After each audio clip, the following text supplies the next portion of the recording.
Hi guys, so it's October 2, 1:20 na ng umaga. So for this vlog guys, pupunta tayo ng Bohol with my best friend. So 4 days and 3 nights kami doon. Kaya bago ang lahat, don't forget to subscribe, like, click the bell button para ma-update kayo sa aking videos. So ngayon guys, naghihintay na lang kami kasi 3 o'clock, pupunta na kami ng airport kasi ang aming boarding time is 6:25 ng umaga, pero tira pa natin kung mag-delay siya or mas papapaga ba. So, may na guys, bye bye. Hey guys, so it's already 1:54 na ng madaling araw. Sa ngayon, nagbago yung schedule ulit namin. Yung unang schedule namin ng boarding time is 7:25 ng umaga. Then yung pangalawa is 6:20 ng umaga din. And then ngayon, yung pangatlo, nag-reschedule ulit. Boarding time namin is 8:50 na ng umaga. So, di ko alam kung anong nangyari or dahil siguro dun sa lindol na nangyari ngayon sa Cebu. So, we don't know. So, sana ingat sa lahat talaga. So ngayon, matutulog na muna ako. Lahat din natutulog na ngayon. So, mamaya na lang ulit guys. Bye-bye. Hi guys, so it's already 5:22 na ng umaga. Ngayon, mag-grab na kami papuntang sa airport. Kaya mamaya na lang ulit guys. Dito na kami ngayon, naghihintay sa labas. So, yun na.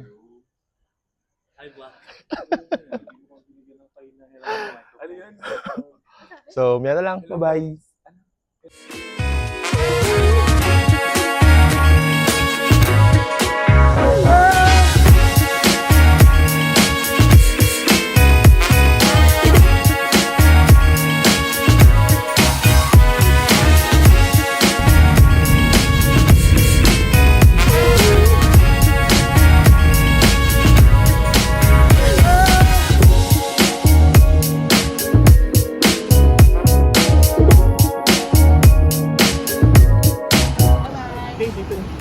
Bye-bye.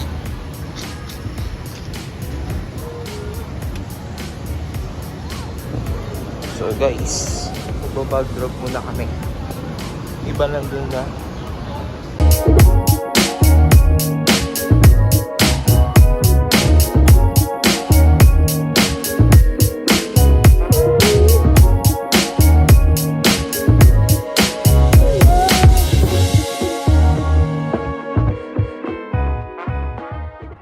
Hey guys, so it's already 7:20 na ng umaga. Dito na kami sa Terminal 2. Wait na lang kami kasi ang boarding time namin is 8:50 pa. Kaya yun, buti din kami kasi kanina traffic dun sa pinuntahan namin, dun sa biyahe namin going here at Terminal 2.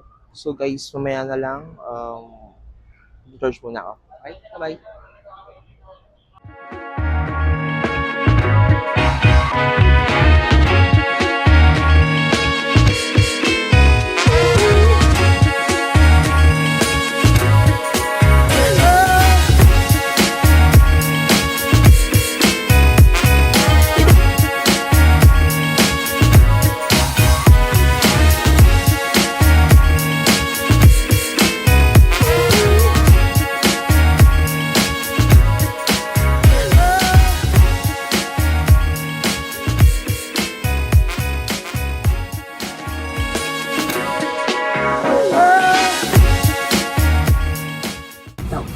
on, you must return to your seat and fasten your seatbelt securely.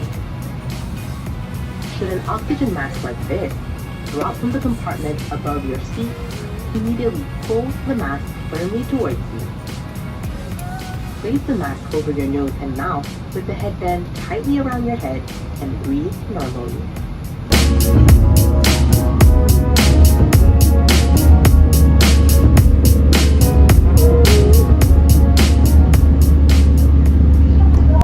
Hi guys, so it's already 10:53 na ng umaga. So, nandito na kami. Dito na kami sa Bohol ngayon.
Hi guys, so it's already 11:23 na ng umaga. Nandito kami ngayon sa Bohol.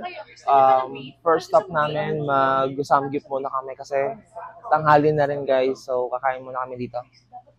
So meron lang guys. Bye-bye. Ano sa fresh? Fresh. Sariwa. Sariwa. Sariwa, we? Sariwa lang din. Labas. Labas. Alam ko lang masarap. Namit. Tama ba? Lami. Lami. Ilonggo.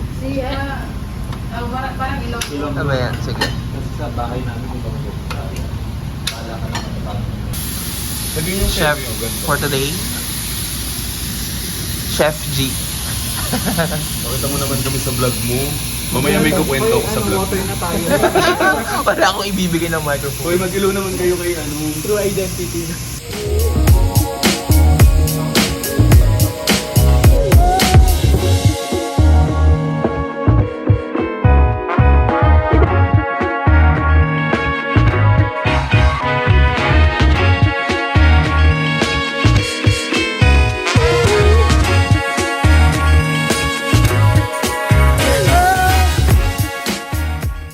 Hi guys, so it's already 1:48 na ng hapon. Nandito na kami sa Airbnb namin. So, papakita ko pala sa inyo kung ano yung kinuha naming Airbnb. So guys, unang agad natin yung pintuan. Yan. So, hindi na ako lumabas kasi bawal sa labas. Then, ito na yung sala agad. May dalawang kama dyan na nakapwesto. And then, yung sofa, nakahiga sila. And then, after nun, dito sa kusina. Yan, ito yung kusina natin, yung dining area. Then, ito yung lutuan.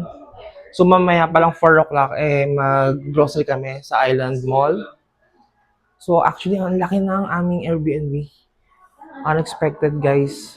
So, next natin, punta na tayo sa kwarto. So, yung kwarto dito, 3.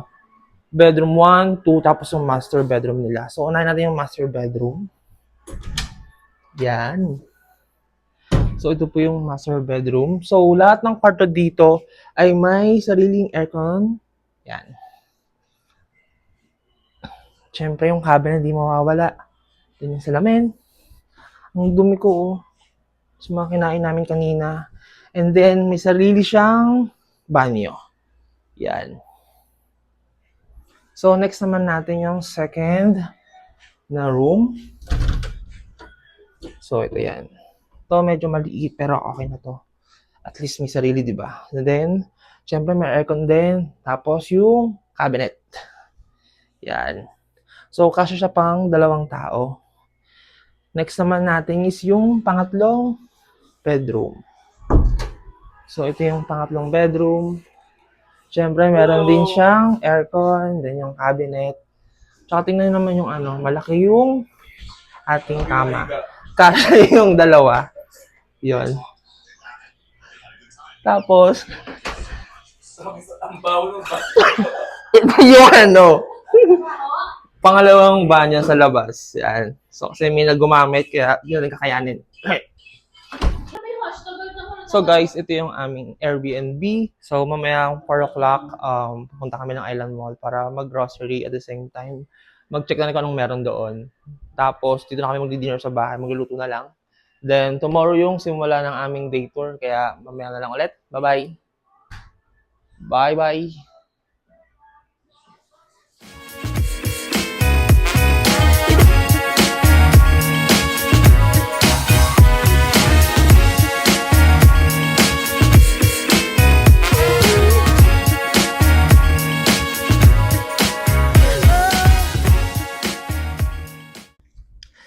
Hi guys! So, it's already 4:40 na ng hapon. Ngayon, kagising ko lang. Yung iba, nag-aayos na rin kasi nagpahinga muna kami, natulog muna kami.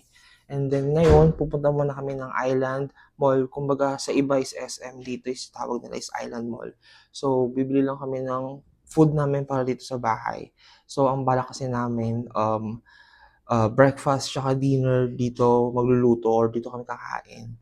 So, bibili lang kami kung ano yung mga ingredients na kailangan namin. So, ngayon, ang ginagawa ko is, magsusulat lang ako kung ano yung mga bibilin para mamaya smooth na lang. Di tayo mag-iisip para hindi rin masyadong maraming bilhin. So, ulit, mamaya na lang guys. Bye-bye!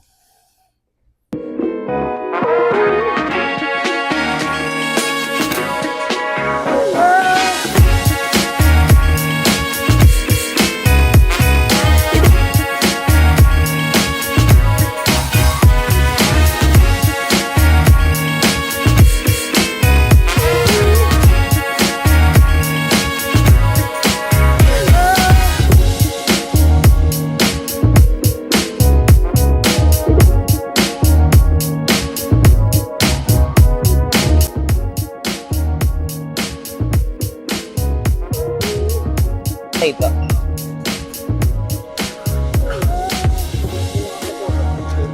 Isa lang ba ito? Okay, isa lang. Isa lang ba ito?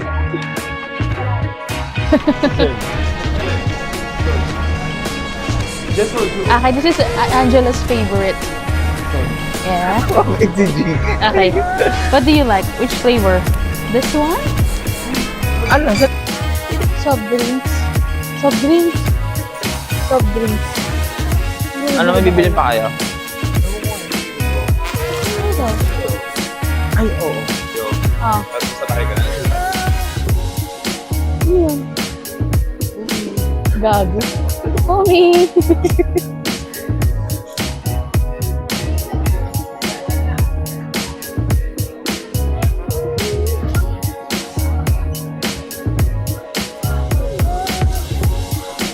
Ay, So, we're here at the Island Mall, Island City Mall. Island City Mall. So ayun, nabasa kami ng ulan along the way papunta dito. And we're trying to find clothes para makapalit kasi ang lamig dito. Grabe, malakas yung air. After mag-grocery, ano bang gagawin natin? What's next? Huwag mo kong interviewin, maraming masyadong tao. Di ba gusto mo to, di ba? Ano? And then, mag-ano tayo? Rest Bili ng food muna. for dinner. Oo, and then rest muna sa bahay. And then, we'll start our activities tomorrow morning. Okay. So, yun. Check Mainit ba sa ball? Nakasimula ko lang. Sabi, mainit ba sa ball? Medyo, kasi malapit sa sun.